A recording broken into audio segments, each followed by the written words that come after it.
भगवान शिव के बारे में ऐसा कहा जाता है कि भगवान शिव त्रिलोक के आदि और अंत के देवता है, जिनके आगे दुनिया की सभी शक्तियां असफल हो जाती है। लेकिन क्या आपको मालूम है आखिर भगवान शिव का जन्म कैसे हुआ था? उनकी माता कौन थी और उनके पिता का क्या नाम था? उन्होंने अपनी शिक्षा किससे प्राप्त की थी और किस किस को शिक्षा का दान दिया था? आइए इन सभी प्रश्नों के जवाब जानने की हम कोशिश करते हैं। शिव पुराण के अनुसार भगवान शिव को स्वयंभू माना जाता है, जिसका मतलब होता है कि भगवान शिव का जन्म स्वयं ही हुआ था।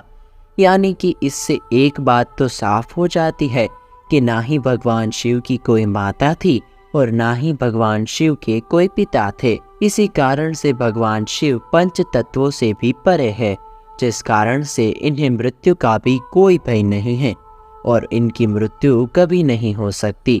पर अब बात करते हैं विष्णु पुराण में बताई गई भगवान शिव के जन्म से जुड़ी एक और कहानी के बारे में। विष्णु पुराण में बताया गया है कि भगवान विष्णु के माथे से निकलने वाले तेज के कारण भगवान शिव की उत्पत्ति हुई थी और उनकी नाभि से निकलते हुए तेज से कमल पर विराजमान ब्रह्मा जी का जन्म हुआ था। मगर दूसरी ओर भगवान विष्णु के जन्म के बारे में शिव पुराण में बताया गया है कि एक बार की बात है जब भगवान शिव अपने घुटने मल रहे थे और उनके घुटनों से निकलने वाले मैल से भगवान विष्णु जी का जन्म हुआ था। पर अगर ऐसा हुआ है तो विष्णु पुराण और शिव पुराण एक दूसरे से बिल्कुल अलग है। इस कथा के अलावा भगवान शिव के जन्म की एक और पौराणिक कथा काफ़ी ज़्यादा प्रचलित है, जिसे शायद आपने अपने बड़े बुजुर्गों से सुना होगा। पर अगर नहीं सुना तो आपकी जानकारी के लिए बता दे कि एक बार की बात है कि जब भगवान विष्णु और भगवान ब्रह्मा जी के बीच बहस छिड़ गई थी कि आखिर इस संसार में सबसे महान कौन है, और जब भगवान विष्णु और भगवान ब्रह्मा इस बात को लेकर बहस कर रहे थे तो एक चलते हुए खंभे के रूप में महादेव उनके बीच आए थे। लेकिन वो दोनों इस रहस्य को नहीं समझ पाए और तभी अचानक से एक आवाज़ आई जिसने कहा कि जो भी इस खंभे का छोर ढूंढ लेगा वही सबसे महान कहलाएगा। ऐसा सुनते ही ब्रह्मा जी ने एक पक्षी का रूप लिया और खंभे का ऊपरी हिस्सा ढूंढने को निकल गए। वही विष्णु जी ने वाराह का रूप धारण किया और खंभे का अंत ढूंढने निकल गए। बहुत देर तक खोजने के बाद भी दोनों में से किसी को भी खंभे का छोर नहीं मिला और दोनों हार मानकर वापस आ गए। जिसके बाद भगवान शिव उनके असली रूप में आए और फिर भगवान विष्णु और ब्रह्मा जी ने ये मान लिया कि महादेव ही सबसे महान और शक्तिशाली है। इनसे बड़ी शक्ति दुनिया में कोई नहीं है। इसके साथ ही शिव पुराण में बताया गया खंभा इस बात को दर्शाता है कि ना ही भगवान शिव जन्मे थे और ना ही उनका कोई अंत है। और एक कारण तो यही है कि भगवान शिव को स्वयंभू कहा जाता है, यानी भगवान शिव का अंत है ही नहीं, वे अमर हैं। अब हम बात करते हैं भगवान शिव से जुड़े एक ऐसे विषय के बारे में जो सबसे ज़्यादा प्रसिद्ध है कि क्या भगवान ब्रह्मा भगवान शिव के पिता है। जी हाँ, इनकी ये कहानी लोगों के बीच काफ़ी प्रसिद्ध है। तो आपको बता दें कि आखिर किस प्रकार भगवान शिव ने ब्रह्मा पुत्र के रूप में जन्म लिया था। इसके पीछे विष्णु पुराण की एक पौराणिक कथा है, जिसके अनुसार जब धरती, आकाश, पाताल या कहे पूरा ब्रह्मांड जलमग्न पानी में डूबा हुआ था, तब भगवान विष्णु के अलावा कोई भी देव या प्राणी इस संसार में नहीं था। तब केवल विष्णु ही जल सतह पर शेषनाग के ऊपर लेटे हुए नजर आ रहे थे। जिसके बाद उनकी नाभि से कमल की डंडी पर भगवान ब्रह्मा प्रकट हुए और जब भगवान ब्रह्मा और भगवान विष्णु इस ब्रह्मांड से संबंधित बातें कर रहे थे तब भगवान शिव प्रकट हुए, जिसके बाद ब्रह्मा ने उन्हें पहचानने से इनकार कर दिया। इस कारण से भगवान शिव रूठ गए और उनके रूठ जाने के कारण भगवान विष्णु ने उन्हें दिव्य दृष्टि प्रदान कर ब्रह्मा जी को भगवान शिव की याद दिलाई, जिसके बाद भगवान ब्रह्मा को अपनी गलती का एहसास हुआ शिव से क्षमा मांगते हुए उन्होंने अपने पुत्र के रूप में पैदा होने का आशीर्वाद मांगा, जिस कारण से भगवान शिव ने भगवान ब्रह्मा की प्रार्थना स्वीकार करते हुए उन्हें ये आशीर्वाद दे दिया।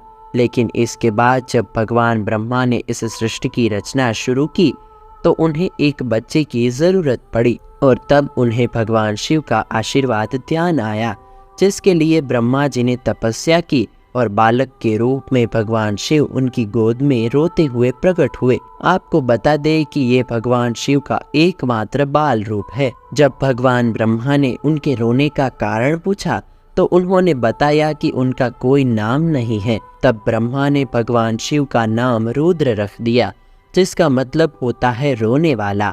पर इसके बावजूद भी भगवान शिव चुप नहीं हुए, इसीलिए ब्रह्मा ने उन्हें दूसरा नाम दिया। पर शिव को वो नाम भी पसंद नहीं आया और फिर भी वे चुप नहीं हुए। इस तरह भगवान शिव को चुप करने के लिए भगवान ब्रह्मा ने उन्हें 108 नाम दिए, जो रुद्र, शर्व, भाव, उग्र, भीम, पशुपति, ईशान और महादेव जैसे नाम थे। और शिव पुराण के अनुसार उनके ये नाम पृथ्वी पर लिखे गए थे। इसके बाद बात आती है श्रीमद् देवी महापुराण की। तो श्रीमद् देवी महापुराण में भगवान शिव की माता और पिता के बारे में बताया गया है। श्रीमद् देवी पुराण के अनुसार देखा जाए तो एक बार जब भगवान नारद जी ने अपने पिता भगवान ब्रह्मा जी से पूछा कि सृष्टि का निर्माण किसने किया है, साथ ही भगवान विष्णु, शिव और आपके माता पिता कौन है, तब भगवान ब्रह्मा जी ने नारद जी को त्रिदेवों के जन्म के बारे में बताया। जो बताया वो वाकई चौंका देने वाली बात थी। देवी दुर्गा और शिव स्वरूप ब्रह्मा के योग से ब्रह्मा, विष्णु और महेश का जन्म हुआ था।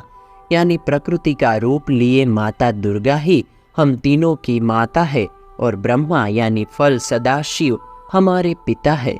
इसके साथ ही श्रीमद् देवी महापुराण में भगवान विष्णु और ब्रह्मा जी के बीच के झगड़े की एक कहानी मिलती है, जिसके अनुसार एक बार श्री ब्रह्मा जी और विष्णु जी में झगड़ा हुआ और दोनों में बहस छिड़ गई थी। तब भगवान ब्रह्मा ने कहा कि सृष्टि को मैंने बनाया है और मैं ही प्रजापिता हूँ, जिसके जवाब में विष्णु जी ने कहा कि मैं आपका पिता हूँ क्योंकि आप मेरी नाभि से निकले हुए हैं, कमल से पैदा हुए हैं। और धीरे धीरे करके ये बहस बढ़ती गई। दोस्तों, इसके बाद इन दोनों का झगड़ा सुनकर सदाशिव वहाँ पहुँचे और उन्होंने कहा कि पुत्रों, मैंने ही तुम्हें इस संसार को बनाने और इसे संभालने के केवल 2 काम दिए हैं। इसी प्रकार मैंने शंकर और रुद्र को संहार और तिरोगति का कार्य दिया है। इसके साथ ही उन्होंने कहा कि मेरे 5 मुख है, एक मुख से आकार, दूसरे मुख से उकार, तीसरे मुख से मुकार, चौथे मुख से बिंदु और 5वें मुख से नाद यानी कि शब्द प्रकट हुए हैं। इन्हीं 5 को एक साथ मिलाकर देखा जाए तो एक अक्षर ओम बनता है, जिसे आज हम सभी भगवान शिव के मूल मंत्र के रूप में जानते हैं। इतना कहने के बाद भगवान विष्णु और ब्रह्मा दोनों ही समझ गए कि भगवान शिव से ज़्यादा शक्तिशाली इस दुनिया में कुछ भी नहीं है और दोनों ने भगवान शिव को प्रणाम किया और चले गए। भगवान शिव के बारे में इतना जानने के बाद अब हम जानते हैं कि आखिर भगवान शिव ने किससे शिक्षा प्राप्त की थी और उनके गुरु कौन थे। भगवान शिव स्वयं इस संसार के गुरु माने जाते हैं, जिन्होंने इस संसार में गुरु शिष्य की परंपरा शुरू की थी। लेकिन सवाल आता है कि आखिर भगवान शिव किसके गुरु थे? तो आपको ज़रूर जान लेना चाहिए कि हिंदू धर्म के ग्रंथ कहते हैं कि ब्रह्मा जी और शिव जी इस संसार के सबसे पहले गुरु हैं, जिन्होंने गुरु शिष्य के इस रिश्ते की शुरुआत की थी, जहां ब्रह्मा ने अपने मानस पुत्रों को शिक्षा प्रदान की थी। वहीं भगवान शिव ने अपना ज्ञान केवल अपने 7 शिष्य को दिया था। यानी भगवान शिव 7 शिष्यों के गुरु थे और वे जिन शिष्यों के गुरु थे उन्हें आज सप्त ऋषियों का दर्जा दिया गया है। तो दोस्तों, ये वीडियो आपको कैसा लगा हमें कमेंट करके ज़रूर बताइएगा। पसंद आया हो तो लाइक करें और अपने दोस्तों के साथ शेयर करें। मैं हूँ आपका दोस्त कालिना इशित। फिर मिलेंगे नए वीडियो में नए टॉपिक के साथ। तब तक के लिए दे आज्ञा। नमस्कार।